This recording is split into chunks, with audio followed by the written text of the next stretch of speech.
Cinema விமர்சகர் Oscar movies தயாரிப்பாளர் பாலாஜி பிரபு sir நம்மளோட நினைச்சிருக்கார். வணக்கம் சார். வணக்கம் சார், ரஜினி சாருடைய பர்த்டே அன்றைக்கே பார்த்தீங்கன்னா ஜெயிலர் 2 சம்மந்தப்பட்ட அப்டேட் வரும்னு சொன்னாங்க. பட் அப்டேட் வரல. அதுக்கு பதில் பார்த்தீங்கன்னா ரஜினி சார் கமல் சாருடைய ப்ரொமோ வந்துருச்சு. ஏன்னா அடுத்ததான் ரஜினி சாருடைய படம் அதுதான் வரப்போகுது. ஸோ எப்போ ட்ரெய்லர் வரப்போகுது, ஜெயிலர் 2 உடைய அஃபிஷியல் அனௌன்ஸ்மெண்ட் எப்போ வருது சார்? ஆக்சுவலி பார்த்தீங்கன்னா ரஜினி சாரோடைய பர்த்டே, அதாவது 75வது பிறந்த நாள் அன்னைக்கு டிசம்பர் 12, 2025 அன்னைக்கு பார்த்தீங்கன்னா ஜெயிலர் 2வோட அப்டேட்டு, அதுக்கப்புறம் பார்த்தீங்கன்னா 173யோட அப்டேட்டு, அப்புறம் ரஜினி கமல் சேர்ந்து நடிக்கிற படத்தினுடைய அப்டேட், இது எல்லாமே கொடுக்குறதா இருந்தாங்க. ஆனால் படையப்பா ரீரிலீஸ் பண்ணதுனால படையப்பாவோடைய இம்பார்ட்டன்ஸ் இந்த ப்ரொமோவெல்லாம் வந்துச்சுன்னா குறைஞ்சிருங்கிறதுனால அதை மற்ற விஷயங்கள் எல்லாத்தையும் ஸ்டாப் பண்ணிவிட்டு படையப்பாவை மட்டுமே ப்ரமோட் பண்ணாங்க. கிட்டத்தட்ட ஒரு 45 நிமிஷம் ரஜினியே ஒரு வீடியோலாம் போட்டிருந்தாரு. ரிலீஸ் ஆகி பட்டையை கிளப்பிச்சு. அதுக்கப்புறம் பார்த்தீங்கன்னா ஜனவரியிலே பார்த்தீங்கன்னா 173 யார் டைரக்ட் பண்ண போகிறா அப்படிங்கிற சஸ்பென்ஸ் இருந்துச்சு. பல பேர் அடிபட்டா கூட அது சிபி சக்கரவர்த்தி தான் அந்த படத்தை பண்ணுறாரு அப்படிங்கிறது கன்ஃபார்ம் பண்ணி அதை பற்றின அஃபிஷியல் அனௌன்ஸ்மெண்ட் கொடுத்துருந்தாங்க. அந்த படத்தை ராஜ்கமல் நிறுவனம் தயாரிக்கிறாங்க. ரஜினிகாந்த் அதில் ஹீரோவாக நடிக்க போகிறார் அப்படின்னும் போது அதுக்கப்புறம் பார்த்தீங்கன்னா இப்போ சமீபத்தில் பார்த்தீங்கன்னா 174, அதாவது ரஜினி கமல் சேர்ந்து ஒரு படம் நடிக்கிறதா இருந்துச்சு.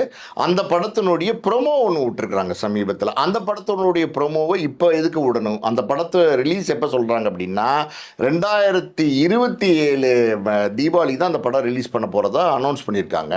2027 தீபாவளிக்கு ரிலீஸ் பண்ண போகிற படத்துக்கு இப்போ எதுக்கு ப்ரொமோ விட்டுருக்காங்க ரஜினி கமல் அப்படின்னும் போது அது என்ன அப்படின்னா, ரஜினி கமல் நடிக்க போகிற படம் தான் அந்த 173. கமலுக்கு ரஜினி இப்போ ஒரு படம் பண்ணி கொடுக்க போகிறாரு. ரஜினி ஹீரோவாக நடிக்கிற அந்த படத்தில் கமல் ஒரு கேமியோ கேரக்டரில் மட்டும்தான் நடிக்க போகிறாரு. இதுதான் ரஜினி கமல் சேர்ந்து நடிக்கிற படம்.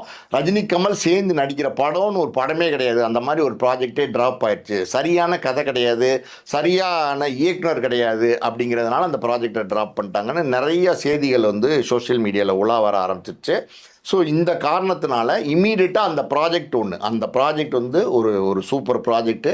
ரஜினி கமல் சேர்ந்து நடிக்கிற ப்ராஜெக்ட்னும் போது பார்த்தீங்கன்னா இந்திய சினிமாலே ஒரு முக்கியமான ப்ராஜெக்டாக இருக்க போது. அது கிட்டத்தட்ட பார்த்தீங்கன்னா ப்ரொடக்ஷன் காஸ்ட்டே 800 கோடி ரூபாய்க்கு பண்ண போகிறாங்க. ஏன்னா ரஜினிக்கு 225 கோடி ரூபா சம்பளம், கமலுக்கு 225 கோடி ரூபா சம்பளம், அது இல்லாமல் ப்ரொடக்ஷன் காஸ்ட் எல்லாம் சேர்த்து 800 கோடி ரூபாய்க்கு ஒரு தமிழ் படம் எடுக்க போகிறாங்கன்னா அது தமிழ் சினிமாவில் முதல் ஹை பட்ஜெட் ஃபிலிமா? நிச்சயமாக முதல் ஹை பட்ஜெட் ஃபிலிம் மட்டும் இல்லை, முதல் ஹை வியாபாரமாக போகிற படமும் இந்த ரஜினி கமல் படமாக தான் இருக்க போகுது. முதல்ல ஒரு 1000 கோடியை கலெக்ட் பண்ணக்கூடிய படம், அதாவது 1000 கோடியை தாண்டி கலெக்ட் பண்ணக்கூடிய படமாகவும் இது இருக்க போகுது. ஏன்னா ரஜினி கமல் 2 பேரும் பார்த்தீங்கன்னா இன்றைக்கி தமிழ் சினிமாவில் மிகப்பெரிய ஸ்டார்ஸாக இருக்கிறாங்க, உச்ச நட்சத்திரங்கள். 50 வருஷமாக அவங்களுடைய ஆளுமை இன்றைக்கி தமிழ் சினிமாவில் இருந்துகிட்ருக்கு. தமிழ் சினிமா அப்படின்னா அந்த வரலாறு ரஜினி கமலில் கடந்து சொல்லவே முடியாது. அப்படின்னும் போது அந்த 2 பேரும் பல வருடங்களுக்கு முன்னாடி சேர்ந்து நடிச்சிருந்தாங்க. நீண்ட இடைவேளைக்கு அப்புறம் கிட்டத்தட்ட எனக்கு தெரிஞ்சு 46 வருஷம்னு நினைக்கிறேன். 46 வருஷம் கழித்து ரஜினி கமல் 2 ஆளுமைகளும் ஒரே படத்தில் நடிக்கிறாங்கன்னும் போது அந்த படம் வேறு மாதிரியான படமாக நிச்சயமாக இருக்க போகுது. அந்த படம் யார் இயக்க போகிறா அப்படிங்கிற நிறைய டவுட்ஸ்லாம் இருந்துச்சு. இது ட்ராப் ஆயிடுச்சுன்னு சொன்னாங்க, சரியான இயக்குனர் கிடைக்கலன்னு சொன்னாங்க, சரியான கதை தேர்வாகலைன்னு சொன்னாங்க. ஆனால் இது எல்லாமே கிடையாது, எல்லாமே முடிவாயிடுச்சு அப்படின்னு சொல்லி அந்த படத்தினுடைய இயக்குனர் நெல்சனு, அது மியூசிக் அனிருத், ராஜீவ் மேனன் அது கேமரா பண்ண போகிறதா அந்த தகவல் எல்லாமே ப்ரொமோலே அனௌன்ஸ் பண்ணிட்டாங்க. அந்த ப்ரொமோவே பார்த்தீங்கன்னா பெரிய ரீச். உண்மையாலுமே பார்த்தீங்கன்னா நெல்சன் இந்த ரஜினி கமல் ப்ராஜெக்ட் அது அவருக்கு கிடைச்ச ஒரு கோல்டன் ஆப்பர்ச்சுனிட்டி. அதை எப்படி நெல்சன் யூஸ் பண்ண போகிறாரு, அதாவது இப்படி ஒரு வாய்ப்பு, அது மிகப்பெரிய வாய்ப்பு. உண்மையாலுமே பார்த்தீங்கன்னா ரஜினியோடைய ஜெயிலர் அந்த படம் மிகப்பெரிய கலெக்ஷனை பண்ணிச்சு, 650 கோடி தாண்டி கலெக்ட் பண்ணிச்சு. அதுக்கப்புறம் அந்த ஃபேமிலியோட கலந்த ஒரு படம். நீங்கள் பார்த்தீங்கன்னா ஜெயிலரு அது சும்மா அடிதடி வெட்டு குத்து மட்டும் இருக்காது, ஒரு ஃபேமிலி ட்ராமா இருக்கும். ஒரு ரம்யா கிருஷ்ணன், ஒரு யோகி பாபு, ஒரு பையன், ஃபேமிலி கதை இருந்ததுனால தான் அது நல்ல வெயிட்டேஜாக அந்த படம் வெற்றி அடைஞ்சிச்சு. அதே மாதிரி ஒரு கதை பார்ட் 2 சொன்னதுனால எப்போவுமே பொதுவாக பார்த்தீங்கன்னா பார்ட் 2 ரஜினி விரும்ப மாட்டார். இப்போ எந்திரன் நடித்தார், அப்புறம் 2.0 நடித்தார். ஆனால் கூட பார்ட் 2ல் ரஜினிக்கு பெரிய இன்ட்ரெஸ்ட் கிடையாது. எத்தனையோ படங்கள் ரஜினி பார்ட் 2 எடுக்கணும்னா பாஷாலாம் எடுக்கலாம், அதுவே வேணான்னு சொல்லிட்டாரு. படையப்பா எடுக்கலாம், அதுவே வேணான்னு சொல்லிட்டார். அப்படி இருக்கும்போது இந்த ஜெயிலர் படத்தில் பார்ட் 2ல் நடிக்கிறதுக்கு ஒத்துட்டது காரணம் என்னென்னா பண்ணார்னா, நெல்சன் மறுபடியும் ரஜினிகிட்ட சொன்ன கதை, ஃபேமிலி ட்ராமா, ஹியூமரு, அதில் ஆக்ஷனு எல்லாமே மிக்ஸ் பண்ணிருந்துச்சு. எந்த அளவுக்கு வந்து ஒரு ஜெயிலர் வெற்றி படம் ஆச்சோ அதை விட டபுள் மடங்கு இது வந்து நிச்சயமாக வெற்றி அடையும்ன்ற ஒரு நம்பிக்கை ரஜினிக்கு இருந்ததுனால தான் அதே சன் பிக்சர்ஸ், அதே நெல்சனு, அதே அனிருத் காம்பினேஷனை மறுபடியும் வந்து இந்த படத்தை பண்ணுறாரு. இப்போ ஜெயிலர் 2 கிட்டத்தட்ட நீங்கள் பார்த்தீங்கன்னா முடிஞ்சிருச்சு. ஆல்மோஸ்ட் பார்த்தீங்கன்னா படமே முடிஞ்சிருச்சு. அதில் வந்து மோகன்லால்லேருந்து பார்த்தீங்கன்னா சிவராஜ்குமார்லேருந்து பல பிரபலங்கள், ஏற்கனவே ஜெயிலரில் நடித்த எல்லா பிரபலங்களும் இதில் நடிக்கிறாங்க. ஜெயிலர் 1ல் பார்த்தீங்கன்னா விநாயகம் அந்த கேரக்டர், மலையாள நடிகர், அவர் வந்து ஒரு அழுத்தமான கேரக்டர், ரொம்ப கிரிப்பாக இருக்கும். அந்த கேரக்டர் அந்த படத்துக்கு ஒரு பெரிய ப்ளஸ்ஸாக இருந்துச்சு.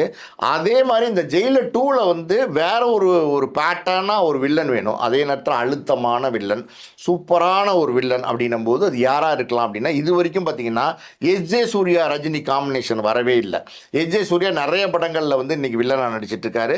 எல்லா படமும் கலக்கிறார் பயங்கரமாக. வந்து அவருடைய பெர்ஃபார்மன்ஸ்லேயே பார்த்தீங்கன்னா அந்த படத்தை ஒரு 4 படி ஏற்றி கொண்டு போயிடுவார். அப்படி இருக்கும்போது எஸ்.ஜே. சூர்யா ரஜினி காம்பினேஷன் எப்படி இருக்கும், ரஜினி ஹீரோ, எஸ்.ஜே. சூர்யா வில்லன் அப்படின்னும் போது அது வேற மாதிரியான ஒரு காம்பினேஷனாக இருக்கும். அப்படிங்கிறதுனால எஸ்.ஜே. சூர்யா வந்து இந்த படத்தில் வந்து வில்லனாக போட்டிருக்காங்க. இது இல்லாமல் பார்த்தீங்கன்னா நம்ம வித்யா பாலன், அப்புறம் வந்து மிதுன் சக்கரவர்த்தி எல்லாம் பார்த்தீங்கன்னா பல படங்களில் வந்து அந்த காலத்தில் சூப்பர் ஹிட் கொடுத்துருக்காரு. டான்ஸுக்கே பேர் போனவர் அவர். தமிழ் படம் இல்லை சார் அவருக்கு, முதல் தமிழ் படம். முதல் தமிழ் படம் மிதுன் சக்கரவர்த்திக்கு. அவர் வந்து இந்த படத்தில் வந்து மிதுன் சக்கரவர்த்தி வந்து நடிச்சிருக்கிறாரு. இதெல்லாம் இல்லாமல் பார்த்தீங்கன்னா, அதாவது ஷாருக் கான் அவர் வந்து நடிக்க போகிறாரு இருக்காருன்னு சொன்னாங்க. அப்புறம் வந்து பார்த்திங்கன்னா இல்லை ஷாருக் கான்லாம் இல்லை, அதெல்லாம் வதந்தி தான், அதெல்லாம் ரூமர் தான் அப்படின்னாங்க. ஆனால் ஷாருக் கான் இந்த படத்துக்காண்டி 7 நாள் தேதி கொடுத்து ஷாருக் கான் நடிக்க வேண்டிய போர்ஷன்ஸ், ரஜினி ஷாருக் கான் அந்த காம்பினேஷன் எல்லாமே பார்த்திங்கன்னா ஷூட் பண்ணி முடிச்சிட்டாங்க. ஷாருக் கான் வந்து இதில் ஒரு கேமியோனா எக்ஸ்டெண்டட் கேமியோ மாதிரி, சாதாரணமாக ஒரு சின்ன ஒரு சீனில் வந்துட்டு போகிற மாதிரி கிடையாது. ஸோ அது ரஜினியுடைய ஃபேனு. ஆல்ரெடி பார்த்தீங்கன்னா ஷாருக் கான் வந்து பார்த்தீங்கன்னா ஆல் த ரஜினி ஃபேன்ஸ் அந்த சாங்கெல்லாம் பாடி அது பயங்கர ஹிட் ஆகிருக்கும். அது மாதிரி ரஜினிகாண்டி தான் ஷாருக் கானுமே இந்த படத்தில் நடிச்சிருக்கிறாரு. ஸோ ஷாருக் கானோட போர்ஷன்ஸ் எல்லாமே முடிஞ்சிருச்சு. இந்த மாதம் மார்ச் மாதத்தோடு பார்த்தீங்கன்னா இந்த படத்தினுடைய ஷூட்டிங்கை டோட்டலாக ரேப் பண்ணுறாங்க. இதனுடைய போஸ்ட் ப்ரொடக்ஷன்ஸ் அது ஆல்ரெடி வந்து படம் முடிக்க பண்ணிகிட்டு இருக்காங்க. டப்பிங்லாம் பார்த்தீங்கன்னா இப்போ மொபைல் டப்பிங் தான் எல்லா இடத்துலையும் பண்ணுறாங்க. மொபைல் டப்பிங்கில் பாதிக்கு மேலே முடிச்சிட்டாங்க. ஸோ போஸ்ட் ப்ரொடக்ஷன் ஒரு பக்கம் வந்து நடக்க போகுது. 174 அதாவது 173 நடுவில் ஒரு குறுகிய கால தயாரிப்பு. அந்த படம் ராஜ்கமல் தயாரிப்பு. ராஜ்கமல் வந்து கொஞ்சம் கடனில் இருக்கிறதுனால கமலஹாசனுக்காண்டி ரஜினி பண்ணி கொடுக்குறாரு. அது ஒரு ஷார்ட் டேர்ம் ப்ரொடக்ஷனாக பண்ணி ஒரு பெரிய லாபத்தை கமலுக்கு பண்ணி கொடுக்கணும்னு நினச்சி தான் அதை ஒத்துக்கிட்டாரு ரஜினிகாந்த். ஸோ அதில் வந்து பார்த்திங்கன்னா 70 நாள் தான் ஷூட்டிங். 70 நாள் ஷூட்டிங்கு. அந்த கதை, அது சிபி சக்கரவர்த்தி சொன்ன அந்த கதை ரஜினிக்கு ரொம்ப பிடிச்சி போச்சு, கமலுக்கு ரொம்ப பிடிச்சி போச்சு. இது வரைக்கும் ரஜினி பண்ண படங்கள் இருக்குது பார்த்திங்களா, அந்த படங்கள்லேருந்து ரொம்ப மாறுபட்ட ஒரு கதையாக, ரொம்ப வித்தியாசமான ஒரு கதையாக இருக்கும். அது வேறு மாதிரியான ஒரு ப்ராஜெக்டாக இருக்கும். அந்த ப்ராஜெக்ட்டு ஒரு குறுகிய கால தயாரிப்பு. மொத்தமே ப்ராஜெக்டே 70 நாளில் படத்தை பண்ண போகிறாங்க. அதில் ரஜினி வந்து பார்த்திங்கன்னா ஒரு 40 45 நாள் தான் ரஜினி நடிக்க போகிறார். ஸோ அது ஒரு ஷார்ட் டேர்ம் ப்ரொடக்ஷன். அது சீக்கிரமாகவே பார்த்திங்கன்னா இப்போ அடுத்த மாதம் ஏப்ரல்லேருந்து தொடங்கி ஒரு 3 மாதம் 4 மாதத்துக்குள்ள டோட்டல் ப்ராஜெக்டே முடிஞ்சிடும். அது ஒரு பக்கம். இன்னொரு பக்கம் பார்த்தீங்கன்னா எப்படி சொல்கிறது, இந்த 174 நெல்சன் பண்ணுறாருல ரஜினி கமல் படம், அந்த படத்துக்கான ப்ரீ ப்ரொடக்ஷன் ஒர்க்கெல்லாம் வந்து நெல்சன் வந்து தொடங்கிட்டார். அவருடைய அசிஸ்டன்ஸ் பார்த்தீங்கன்னா 2 கேங்காக பிரிச்சிருக்காரு. ஒரு குரூப் வந்து பார்த்தீங்கன்னா இந்த ஜெயிலர் 2வோட போஸ்ட் ப்ரொடக்ஷனை பார்க்க சொல்லியிருக்காரு. மொத்தமாக போஸ்ட் ப்ரொடக்ஷனில் கான்சென்ட்ரேட் பண்ண சொல்லியிருக்காரு. இன்னொரு குரூப் பார்த்தீங்கன்னா இந்த கதை விவாதம் இதில் இந்த ப்ரீ ப்ரொடக்ஷன் 174ல் வந்து முழுக்க ஒரு குரூப் ஆஃப் அசிஸ்டன்ஸ் வந்து இன்வால்வ் பண்ணியிருக்காரு. ஸோ அதனுடைய வேலையுமே தொடங்க போகுது. அது ஷூட்டிங் வந்து பார்த்தீங்கன்னா எனக்கு தெரிஞ்சு இந்த 2026 டிசம்பரில் வந்து அது ரஜினி பர்த்டே அன்னைக்கு ஆரம்பிக்கணும் அப்படின்னு ஒரு பிளான் பண்ணியிருக்காங்க. அதை தொடங்கி அது பார்த்தீங்கன்னா அடுத்த வருஷம், அதாவது 2027 தீபாவளிக்கு ரிலீஸ் ஆக போகுது. மொத்தத்தில் பார்த்தீங்கன்னா அந்த ப்ராஜெக்ட் அதனுடைய வேலையும் நடந்துட்டு இருக்கு.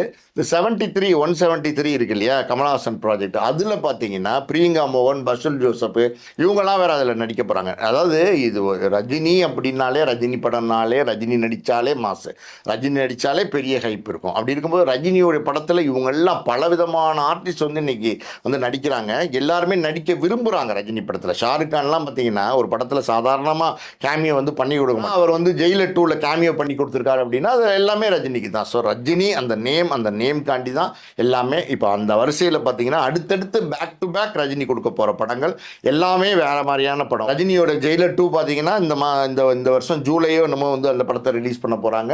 இன்னொரு பக்கம் பார்த்தீங்கன்னா 173 அது குறுகிய கால தயாரிப்பு. அடுத்த வருஷம் ஏப்ரலுக்கு வந்து அது பிளான் பண்ணிட்டு இருக்காங்க. அதே மாதிரி பார்த்தீங்கன்னா ரஜினி கமல் நடிக்கிற அந்த நெல்சன் டைரக்ட் பண்ணுற படம் அது வந்து பார்த்தீங்கன்னா 2027 தீபாவளிக்கு பிளான் பண்ணியிருக்காங்க.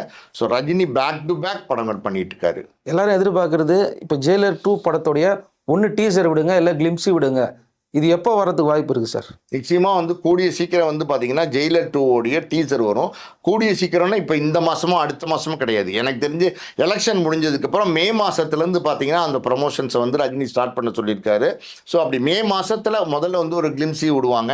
இமீடியட்டாக பார்த்தீங்கன்னா அந்த ரிலீஸ்க்கு ஒரு 15-20 நாளைக்கு முன்னாடி ஒரு ட்ரைலர் விடுவாங்க. எல்லாமே வேறு மாதிரி இருக்க போகுது. அதாவது அந்த கதை வந்து ரொம்ப அழுத்தமாக வந்து நெல்சன் சொல்லியிருக்காரு. நெல்சன் வந்து இப்போ வந்து இந்த ரஜினி ப்ராஜெக்ட் ஜெயிலர் எப்படி வெற்றி கொடுத்தாரோ அதை விட பல மடங்கு இந்த வெற்றி கொடுக்கணும் அப்படிங்கிறதுனால எல்லா விஷயங்களையும் பார்த்து சொல்லிட்டு இருக்காரு, செஞ்சுட்டு இருக்காரு. இப்போ ஒன்றுமே இல்லைங்க, இந்த 174 ப்ரோமோ வந்துச்சு இல்லையா, ரஜினி கமல் ப்ரோமோ, அந்த ப்ரோமோவே பாருங்க பெரிய ரீச்சை கொடுத்துச்சு. ஏன்னா இந்த மாதிரி ரஜினி கமல் சேர போகிற படம், நீண்ட இடைவெளிக்கு அப்புறம் சேர போகிற படம், அதனுடைய ப்ரோமோ எப்படி இருக்கும் அப்படின்னு ஒரு பெரிய எக்ஸ்பெக்டேஷன் இருந்துச்சு. ஆனால் ஒரு கூலாக, அதாவது வந்து எங்கேயுமே வந்து கச்சாமுச்சான்னு இல்லாமல் ஒரு கூலாக எல்லாருக்கும் பிடிக்கிற மாதிரி, ஆமாம் எல்லாருக்கும் பிடிக்கிற மாதிரி ரொம்ப லைட்டர் வெயிட்டில் அழகான ஒரு டார்க் காமெடி எல்லாம் மிக்ஸ் பண்ணி ஒரு அழகான ஒரு ப்ரோமோ கொடுத்தாரு பாருங்க. அந்த ப்ரோமோவே வந்து அந்த படம் எப்படிப்பட்ட படமாக இருக்க போகுதுன்னு இப்போ ப்ரூவ் பண்ணிடுச்சு.